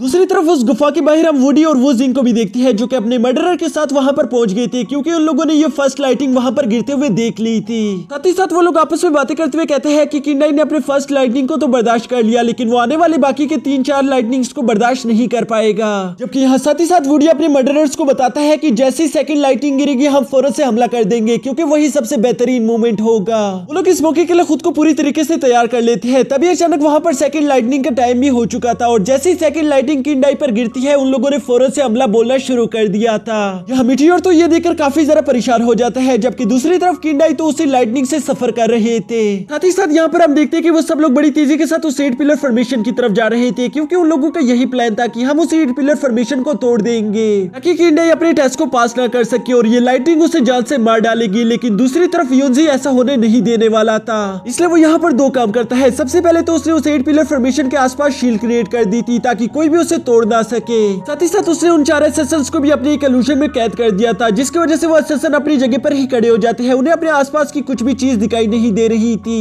बल्कि वो तो अपने किसी और वर्ल्ड में ही खोए हुए थे, यानी कि अब इन लोगों को उन 4 असैसिन से तो कोई खतरा नहीं। अब इन सब की वजह से तो वुडी को काफी ज्यादा गुस्सा आ गया था, इसलिए वो सीधा आगे बढ़ते हुए मास्टर युनजी पर हमला करना शुरू कर देते हैं। जबकि मास्टर युनजी भी अपनी रेड सोर्ड का इस्तेमाल करते हुए वुडी से टकरा रहे थे। जबकि दूसरी तरफ मीटियोर को हम देखते हैं जो कि अपने साथियों के साथ मिलकर वो जिंग का मुकाबला कर रहा था। यहाँ जबरदस्त फाइट के दौरान हम देखते हैं कि मीटियोर ने मौका पाकर उन 4 मर्डरर्स में से 3 को जान से मार डाला था, जो देखकर वो जिंग को काफी ज्यादा गुस्सा आ जाता है। इसलिए वो मीटियोर पर एक बहुत ही ज्यादा खतरनाक अटैक करने वाला था। जबकि दूसरी तरफ मीटियोर को कुछ भी समझ नहीं आता कि आखिर वो इस लम्हे क्या करे, क्योंकि वो अपने रेड स्टोन से बने हुए वेपन्स का भी इस्तेमाल नहीं कर पा रहा था। नहीं तो यहाँ पर मौजूद सब लोगों को मालूम हो जाएगा कि मीटियोर और कोई नहीं बल्कि किन्यू है। वो भी यहाँ पर इसी बात को लेकर काफी ज्यादा टेंशन में आ गया था कि तभी अचानक हम देखते हैं कि किंडाई की 5 असैसिन बड़ी तेजी के साथ आकर किन्यू की जान बचा लेते हैं। यहाँ वुडी और वो जिंग दोनों को ही मालूम हो चुका था कि ये सब लोग काफी ज्यादा पावरफुल है, और अब इन लोगों के पास ये रेड सोर्ड्स भी है जो कि वाकई में काफी ज्यादा खतरनाक है। इस वजह से सिर्फ हम दोनों मिलकर इन लोगों को नहीं हरा सके, हमें और मदद की जरूरत पड़ेगी। अभी अचानक वहाँ पर 3rd लाइटनिंग का टाइम हो चुका था। साथ ही साथ यहाँ पर हम देखते हैं कि बाकी के 2 मर्डर्स भी अपने इल्यूजन से बाहर निकल आते हैं, और बाहर आने के बाद उन लोगों को मीटियोर पर काफी ज्यादा गुस्सा आ रहा था क्योंकि मीटियोर ने उनके बाकी के 3 भाइयों को जो मार दिया था, इसलिए वो बड़ी तेजी के साथ आगे बढ़ते हुए मीटियोर पर हमला करना शुरू कर देते हैं। मीटियोर यहाँ पर इन लोगों के साथ बिजी हो चुका था, लेकिन अभी भी वो अपने रेड स्टोन से बने हुए वेपन्स का इस्तेमाल नहीं नहीं कर सकता था, नहीं तो उसकी सच्चाई बाहर आ जाती। इसीलिए वो अपनी शैडो डांसिंग टेक्निक का इस्तेमाल करके सिर्फ उन लोगों को डॉज कर रहा था। साथ ही साथ वो अपनी डायग्राम का इस्तेमाल करते हुए उनमें से एक मर्डरर को जान से मार डालता है। यहाँ ये सब तो चल ही रहा था कि तभी हेवन की तरफ से किंडाई पर थर्ड लाइटनिंग गिरना शुरू हो जाती है, जो कि इस बार बहुत ही ज्यादा पावरफुल थी और इसीलिए किंडाई को उसका मुकाबला करने में भी काफी ज्यादा मुश्किल का सामना करना पड़ रहा था। किंडाई अपनी सारी पावर्स को कंबाइन करते हुए उस लाइटनिंग का मुकाबला कर रहा था। दूसरी तरफ वुडी और वुजिंग जानते थे कि यही हमारे पास एक बेहतरीन मौका है, इसलिए वो अपनी पावर्स का इस्तेमाल करते हुए वहां पर एक स्पिरिचुअल ड्रैगन समन कर लेते हैं। लेकिन इससे पहले कि वो लोग किंडाई तक जा पाते तभी वहां पर मास्टर यूजी आ जाता है, जो कि अपनी पावर्स का इस्तेमाल करते हुए उन्हें वहीं पर रोक लेता है। दूसरी तरफ मैदान में हम किंडाई के असिस्टेंट को देखते हैं, जो कि चू डायनेस्टी के एक मर्डरर के साथ फाइट कर रहा था और वो उसे जान से मार भी देता है। लेकिन इसके दौरान वो भी काफी बुरी तरीके से घायल होता हुआ सीधा किंडाई के पास आ गिरा था। यहाँ किंडाई को अपने असिस्टेंट की फिक्र हो रही थी, इसलिए वो फौरन से अपनी जगह छोड़कर अपने असिस्टेंट को देखने के लिए आ जाता है। लेकिन उस असिस्टेंट को कुछ भी नहीं हुआ था। असल में वो सिर्फ एक धोखेबाज था, जो कि अपनी पावर्स को कंबाइन करते हुए फौरन से किंडाई पर हमला कर देता है और उसने किंडाई को काफी बुरी तरीके से घायल भी कर दिया था। साथ ही साथ हमें जानने को मिलता है कि उसने जिस मर्डरर को मारने की कोशिश की थी वो भी अभी तक जिंदा है, यानी कि ये सब इन लोगों की बस एक चाल थी। इन लोगों की इस चाल की वजह से हम देखते हैं कि किंडाई की हालत काफी ज्यादा खराब हो चुकी थी और तभी लास्ट लाइटनिंग का भी समय हो चुका था, जो कि सबसे ज्यादा खतरनाक लाइटनिंग थी। वो लाइटनिंग अब हेवन की तरफ से आना शुरू कर देती है, जो कि एक ड्रैगन फॉर्म में आ रही थी। नीचे किंडाई अकेला उसके मुकाबला करने के लिए खड़ा हुआ था। यहाँ मास्टर यूजी भी अब कुछ नहीं कर सकता था, क्योंकि वुडी ने उसे अपने ड्रैगन की मदद से जकड़ के रखा हुआ था। दूसरी तरफ मिटियोर भी उस मर्डरर के साथ फंसा हुआ था। मिटियोर देखते हैं कि उसके फादर की जान खतरे में है। ये बात उसे काफी ज्यादा गुस्सा दिला देती है, जिसके बाद वो अपनी फुल पावर्स को एक्टिवेट करते हुए बड़ी तेजी के साथ उस लास्ट मर्डरर को भी जान से मार डालता है। यहाँ ये करने की वजह से उसका मास्क तो नीचे गिर गया था, पर वहाँ चारों तरफ धुआं फैल जाता है, जिस मौके का फायदा उठाकर वो बड़ी तेजी के साथ मूव करते हुए किंडाई के उस लास्ट असिस्टेंट को भी जान से मार डालता है। और यहाँ इससे पहले कि कोई उसे बिना मास्क का देख पाता, वो बड़ी तेजी के साथ वापस आकर अपना मास्क दोबारा से पहन लेता है।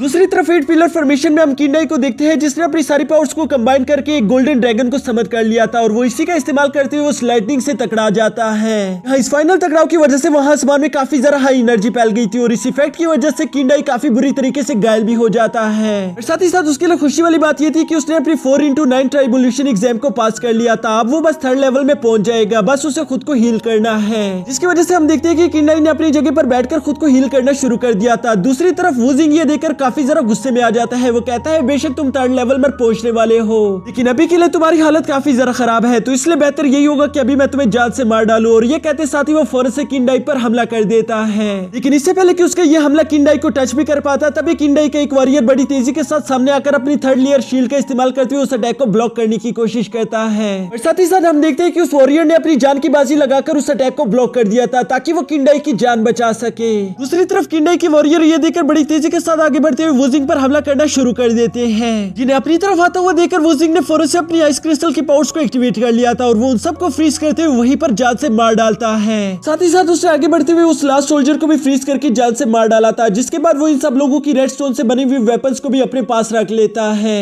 यहाँ बिन सोर्स की वजह से हम देखते हैं कि उसकी पावर्स अब पहले से भी कई गुना ज्यादा बढ़ चुकी थी, जिसकी वजह से वो मिटियोर को काफी बुरी तरीके से पीट रहा था। मिटियोर की हालत वुजिंग के साथ फाइट के दौरान काफी ज्यादा खराब हो जाती है, क्योंकि वुजिंग उसी रेड सोर्ड का इस्तेमाल कर रहा था और इसी वजह से मिटियोर के मुंह से खून निकलता है। यहाँ वुजिंग को जैसे ही मौका मिलता है वो फौरन से उन्हीं सोर्ड का इस्तेमाल करते हुए किंडाई पर भी अटैक कर देता है। लेकिन अब किंडाई की हालत पहले से कुछ ठीक हो चुकी थी, इसलिए वो अपनी सोर्ड का इस्तेमाल करते हुए उस अटैक को ब्लॉक कर लेता है। साथ ही साथ उसने भी वुजिंग के साथ फाइट करना शुरू कर दिया था। यहाँ इस फाइट के दौरान वुजिंग की पावर अभी भी ज्यादा थी, क्योंकि किंडाई की हालत अभी भी पूरी तरीके से ठीक नहीं हुई थी, इसीलिए उसकी आंखें धीरे धीरे करके बंद हो रही थी। जब किसी चीज का फायदा उठाते हुए वुजिंग उस पर बहुत सारी सोर्ड से एक साथ हमला कर देता है। ये देखकर किंडाई ने फौरन अपने सामने एक शील्ड क्रिएट कर ली थी, जिसकी वजह से किंडाई तो अब सही से खड़ा भी नहीं हो पा रहा था और इसी मौके का फायदा उठाते हुए वुजिंग उस पर अपना फाइनल अटैक कर देता है। यहाँ इस अटैक को अपने फादर की तरफ बढ़ता हुआ देखकर किन्यू को काफी ज्यादा गुस्सा आ गया था, इसलिए वो उन तीनों डायग्राम्स की पावर्स को एक साथ कंबाइन करते हुए इस्तेमाल करना शुरू कर देता है, जिसकी वजह से हम देखते हैं कि उसकी रफ्तार और स्ट्रेंथ काफी ज्यादा बढ़ चुकी थी और वो बड़ी तेजी के साथ मूव करता हुआ उस अटैक के सामने आ जाता है। साथ ही साथ हम देखते हैं कि उसने वो सारा के सारा अटैक खुद की बॉडी पर ले लिया था। किन्यू की हालत यहाँ पर बहुत ही ज्यादा खराब हो चुकी थी, लेकिन इसके बावजूद वो हार नहीं मानता। वो अपने रेड स्टोन से बने हुए वेपन्स को आखिरकार समन कर ही लेता है। इसके बाद हम देखते हैं कि किन्यू और वुजिंग दोनों ने एक दूसरे पर हमला करने के लिए एक दूसरे की तरफ बढ़ना शुरू कर दिया था और यहाँ पर हम देखते हैं कि वुजिंग अपनी तलवार किन्यू के पेट में घुसा देता है